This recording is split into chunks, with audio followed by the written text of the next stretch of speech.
Hi ಎಲ್ರಿಗೂ ನಮಸ್ಕಾರ. ಬನ್ನಿ, ಇವತ್ತು ನಾನು ಬ್ಯಾಚುಲರ್ ಲೆಮನ್ ರೈಸ್ ಹೆಂಗೆ ಮಾಡೋದು ಅಂತ ಹೇಳ್ಕೊಡ್ತೀನಿ. ಚೆನ್ನಾಗಿಲ್ಲ ಅಂದರೆ ಯಾರೂ ಬೇಜಾರು ಮಾಡ್ಕೋಬೇಡಿ. ಚೆನ್ನಾಗಿದ್ರು ತಿನ್ನಬೇಕು, ಚೆನ್ನಾಗಿಲ್ಲ ಅಂದರೂ ತಿನ್ನಲೇಬೇಕು. ಏನಿಲ್ಲ, ಸಿಂಪಲ್ಲು. ಥರ 4 ಈರುಳ್ಳಿ, 1 ಟೊಮೊಟೊ, 1 ಲೆಮನು, 1 ಚಿಲ್ಲಿ, ಆಮೇಲೆ ಉಪ್ಪು, 1 ಅರಿಶಿನ. ಅಷ್ಟೇ, ಸಿಂಪಲ್ಲು. ಏನಿರುತ್ತೋ ಅದು ಹಾಕಿ. ಚೆನ್ನಾಗಿದ್ರು ನಾವೇ ತಿನ್ನಬೇಕು, ಚೆನ್ನಾಗಿಲ್ಲ ಅಂದರೂ ನಾವೇ ತಿನ್ನಬೇಕು. ಫಸ್ಟ್ ಈರುಳ್ಳಿ ಕಟ್ ಮಾಡ್ಕೋಬೇಕು. ಊರಲ್ಲಿ ಭಟ್ರ ಕೆಲಸಕ್ಕೆ ಹೋಗೋದಕ್ಕೆ ಇವಾಗ ಹೆಲ್ಪ್ ಆಗ್ತಿದೆ. ಮನೇಲಿ ಖರ್ಚಿಗೆ ದುಡ್ಡು ಕೊಡಲ್ಲ ಅಂದ್ಬಿಟ್ಟು ಭಟ್ರ ಕೆಲಸಕ್ಕೆ ಹೋಗ್ತಿದ್ದೋ. ಅದು ಫ್ಯೂಚರಲ್ಲಿ ಎಷ್ಟು ಹೆಲ್ಪ್ ಆಗುತ್ತೆ ಅಂತ ಗೊತ್ತೇ ಇರಲಿಲ್ಲ.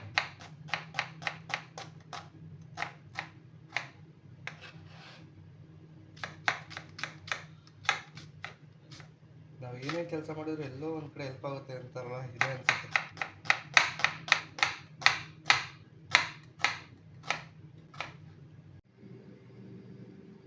ಸ್ವಲ್ಪ ಆಯಿಲ್ ಹಾಕೋದು ಅಷ್ಟೆ.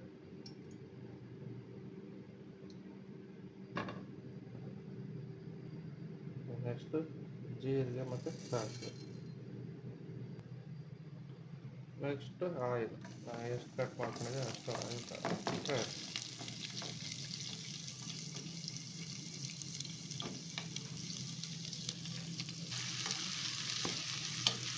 ಇದು ಜನ ಹೇಳ್ತಾರಲ್ಲ, ಯಾವ ಕಲರು, ಗೋಲ್ಡ್ ಕಲರ್ ಬರೋವರೆಗೂ ಫ್ರೈ ಮಾಡ್ಕೋಬೇಕು.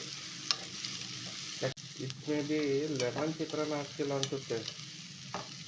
ಈರುಳ್ಳಿ ಚಿತ್ರಾನ್ನ ಹಾಕ್ತಿದೆ ಏನೋ ಸೈಟ್ ನನಗೆ ಯಾಕೋ. ನಾವೇನೋ ಒಂದು ಮಾಡಿದರೆ ಏನೋ ಒಂದು ಆಗುತ್ತೆ. ಆದರೆ ಏನು ಮಾಡೋದು, ತಿನ್ನಲೇಬೇಕು. 1 ಟೊಮೊಟೊ, 1 ಮೆಣಸಿನ್ಕಾಯಿ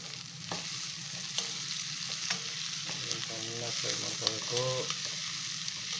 ಇದು ಲೆಮನ್ ರೈಸ್ ಹಾಕ್ತಿಲ್ಲ ಗುರು, ಈರುಳ್ಳಿ ರೈಸ್ ಹಾಕ್ತಿದೆ. ಓಕೆ, ಪರವಾಗಿಲ್ಲ. ನಾವು ಒಟ್ಟು ಟೇಸ್ಟಿಗೆ ಸಾಕೋದು. ಸ್ವಲ್ಪ ಅರಿಶಿನ, ಸ್ವಲ್ಪ ಉಪ್ಪು ಬೇಕಾದ್ರೆ ಸ್ವಲ್ಪ ಕಡಿಮೆ ಆದರೂ ಪರವಾಗಿಲ್ಲ ಗುರು. ಅವ್ನು ಜಾಸ್ತಿ ಆಗ್ಬಿಟ್ರೆ ತಿನ್ನೋಕ್ಕೆ ಆಗಲ್ಲ. ಲೆಮನ್ ರೈಸ್ಗೆ ಲೆಮನ್ ಹಾಕ್ತೀವಿ.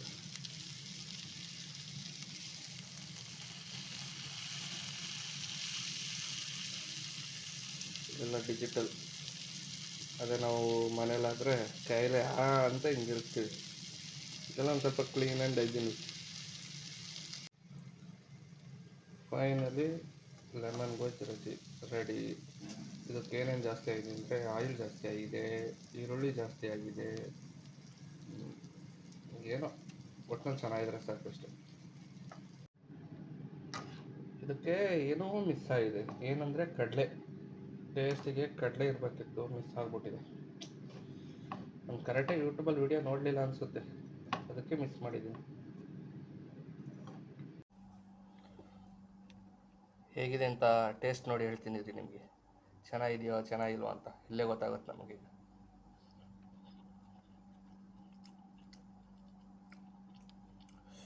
ಓಕೆ, ತಿನ್ಬೋದು. ಅಷ್ಟು ಚೆನ್ನಾಗಿದೆ ಅಷ್ಟೇ. ಅಂತ ಏನು ಚೆನ್ನಾಗಿಲ್ಲ, ತಿನ್ಬೋದು ಅಷ್ಟೇ.